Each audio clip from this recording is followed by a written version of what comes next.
Alright, what's up guys? My name is Zach, and for the last 7 days, I've been driving the 2024 Ford F-150 Lightning Flash. Below me are two electric motors powering this all-electric F-150.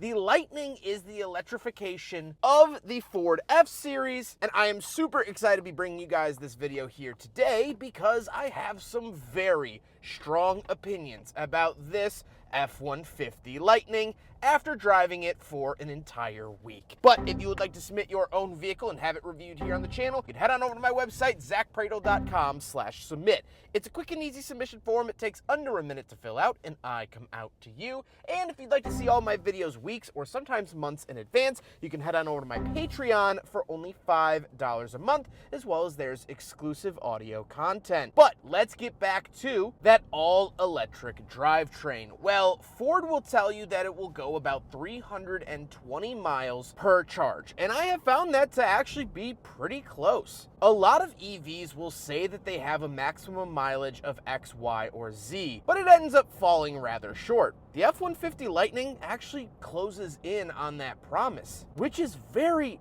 very nice to see. That has been one of the biggest benefits of the F-150 Lightning. I drove it around for several hours the other day and still had more than 50% battery left, which I'm so used to driving EVs, looking down and panicking every once in a while. You don't really have as much panic in the F-150 Lightning, and that's sweet. It's also silent when you drive it, and it is very, very fast. You get that all-electric torque that EVs are known for that is not missed here in the F-150 Lightning. So how does it feel to drive? Well, another big strong suit of the F-150 Lightning is that I genuinely kept forgetting that it was electric. The dynamics of it, where you sit, how you feel while driving it, is no different than the standard F-150. Now, what is different is the maneuverability and the instant torque. In traffic, when you want to pass people, you don't have to rev up and downshift. You just go and it does it, which is pretty honkin' sweet. You are still a pretty big pickup truck, so just keep that in mind while driving it. But honestly, the driving experience has been really, really wonderful. With that stuff out of the way, let's talk about the interior. Well, in front of me, I have a completely digital gauge cluster. I like this setup. I think it's relatively easy to read and easy to see. I think Ford does a good job with it. And of course, you can't customize it, so I'll try to switch around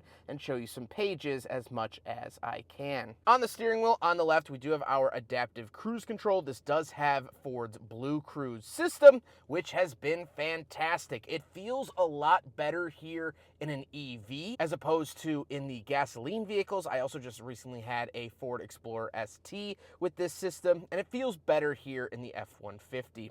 Off to the right, we do have our selectors for that gauge cluster screen, as well as our skip track. Off to the left, we have a climate control vent, our mirror lights, frunk and tailgate release, headlight switches, gauge dimmer switches, power parking brake, and pedal adjustment. Moving on to the door, we have our lock and unlock, power mirrors, and power windows. Moving into the center, we do get a little tray up at the top with our B&O sound system that does come on the Flash trim level. And then we have our giant infotainment display. So this does have the climate controls within the system. I don't love this. However, I haven't had to touch it or use it all that much. We do have wireless Apple CarPlay and Android Auto, and we do get a couple extra pages because this is the EV, like karaoke and some fun games that you can play while the vehicle's charging. They really took a page out of Tesla's book to give you some type of entertainment while sitting on the charger. To the left of the screen, we have our Pro Trailer Assist as well as our trailer brake adjustment, and off to the right,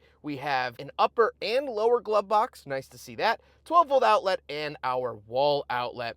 Down below the screen, we have our max defrost, hazard switch, parking assist, and traction control off. And we have an openable cubby with a wireless charger, USB-C, and USB-A. Moving up to the center console, we do have our shifter. Now, this is Ford's trick shifter, where you hit a button and it will lower into the center console to allow for the table to be opened up in the center console so you could do some work, have lunch, things like that. Really, really cool feature. I question the reliability of putting the shifter up and down tons and tons of times and things not getting stuck in it, so I didn't really play with it too much. Off to the right of the shifter, we do have the cup holders, so we'll do a big friggin' bottle test, and as we tested at the Chicago Auto Show, it passes the big friggin' bottle test.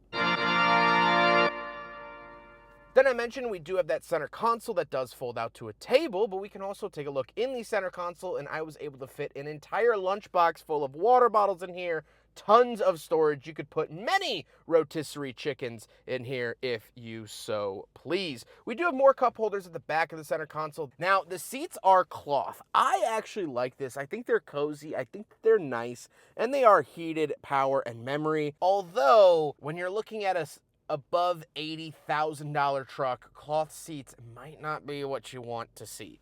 I personally don't mind them. I think they're good. However, I understand the argument that they should be nicer for the price tag.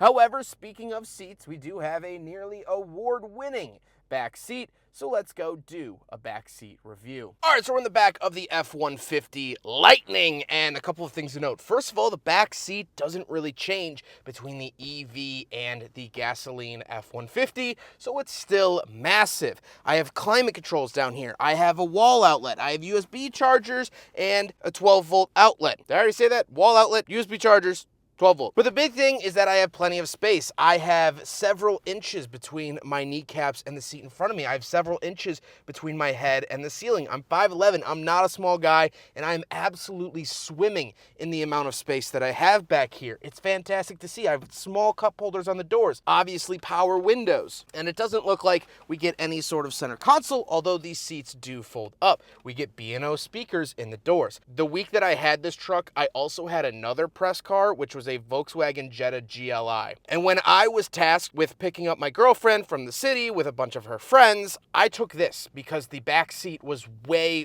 way better, way roomier than the Jetta was ever going to be. And that wasn't the only reason that I took this over the Jetta, which we'll talk about at the end. But this back seat is fantastic. Your family, your friends, your enemies will fit back here without much struggle, unless you want them to, but that's your choice and your prerogative.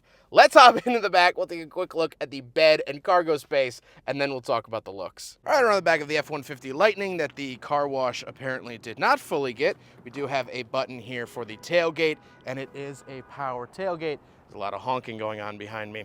Once we are in here, we do get a couple of interesting things. This opens up so you can actually use a C-clamp on the bed, really like that. We also have this, which is our step up in.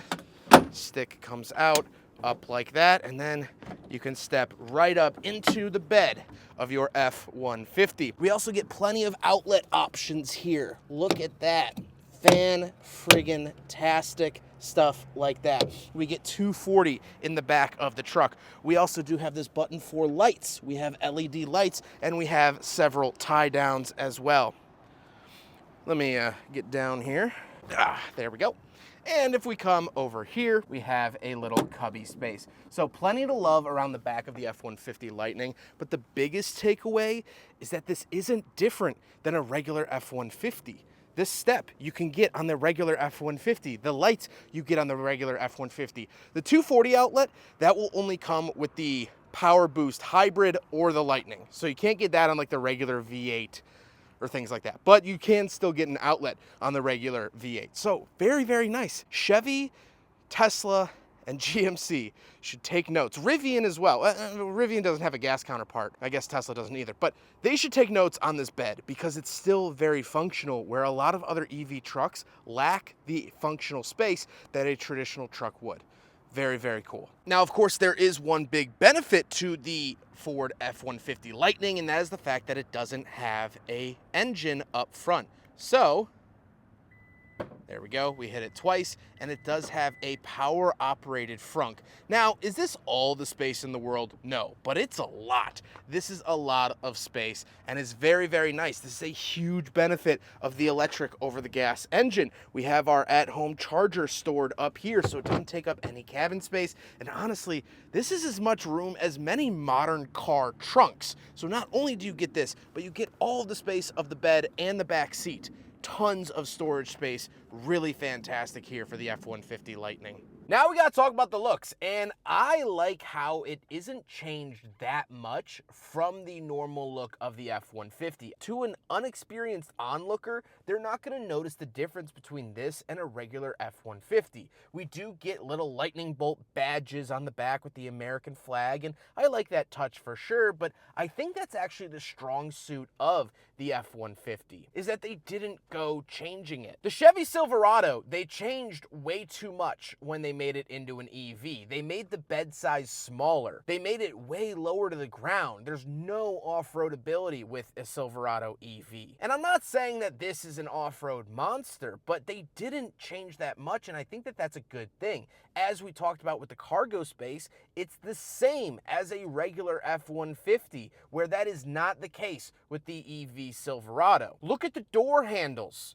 The door handles are normal flippin' door handles. Why does every EV have to reinvent the door handle? I know it's for aerodynamics, but it can't be that much. This has simple, normal door handles. Everyone I've picked up in this F-150 has known how to get in without a crash course before doing so. That can't be said about most other EVs. And so with that being said, let's get on to my final thoughts. What do I think driving the Ford F-150 Lightning for the last 7 days? Well, I have really enjoyed my time with it. It does a lot of things very well. Like I said, charging was super easy. It has pretty quick charging, and it just has fantastic range that doesn't lie to you. That's the best thing. It doesn't lie to you to make you think it has more range than it does. It's very realistic about itself, and that has been wonderful. I love the driving experience. It's silent. It's quick. Interior has great features. The B&O sound system is wonderful. The heated seats are nice. It has karaoke and games and a big touch screen, which,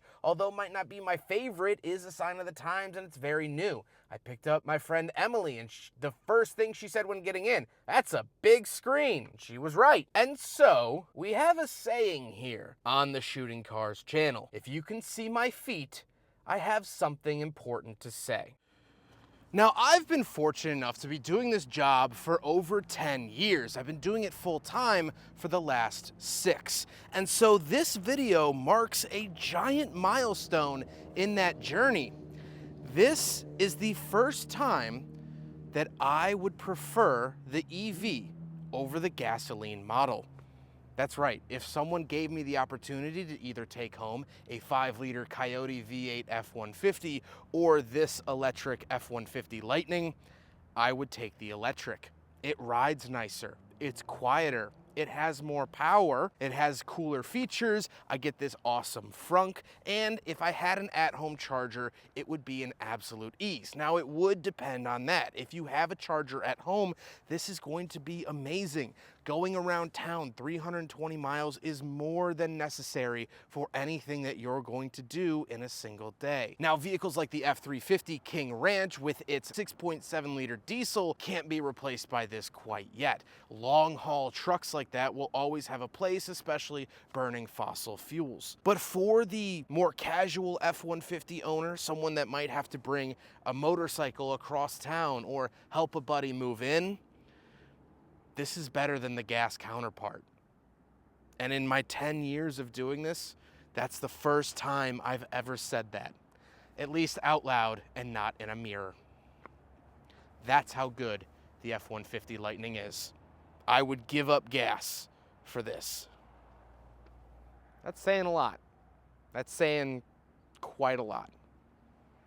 I hope you guys enjoyed the video. Huge thank you to Ford for loaning me this F-150 Lightning for the last 7 days. Huge thank you to G. Schmidt for facilitating the cleaning and delivery of this vehicle. And of course, the Midwestern Automotive Media Association. But I hope you guys enjoyed the video. Don't forget to rate the video, comment on the video, and subscribe if you really liked it.